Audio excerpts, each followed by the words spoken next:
4 రకాల గుర్రాలుంటాయి.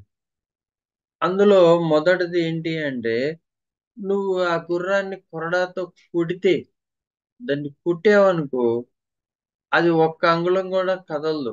దాన్ని ఎంత కొట్టినా అది ఇంకా మొండి దానిలాగా ఉంటది. ఆ గుర్రం ఎట్లుంటది? ఇంకా మొండిగా ప్రవర్తిస్తది. సో, ఎంత మొండితనంగా ఉంటది అంటే, ఉదాహరణగా హఠయోగం జేస్తారు గదా! హఠయోగం ప్రాక్టీస్ చేసేవాళ్ళు ఎంత మొండిగా ఉంటారో, ఈ గుర్రం గూడా అలాగే ఉంటది అని జెప్తున్నాడు ఓషో గారు. ఆ! సో, ఆ మొండితనం ఆ గుర్రాన్ని యొక్క లక్షణం.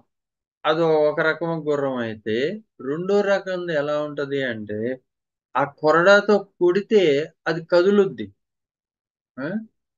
అది కొరడాతో కొట్టకపోతే కదలదు. ఇది కనీసం మొదటి దానికన్నా కొంచెం బెటర్ అంటున్నాడు ఓషో గారు. మూడవది ఎట్లుంటది అంటే, అసలు ఆ కొరడా శబ్దం, ఆ కొరడాని అలా జుల్లిస్తే అంటే, ఆ కొరడాని అలా విదిలిస్తే చాలు. కొట్టక్కర్లా దాన్ని.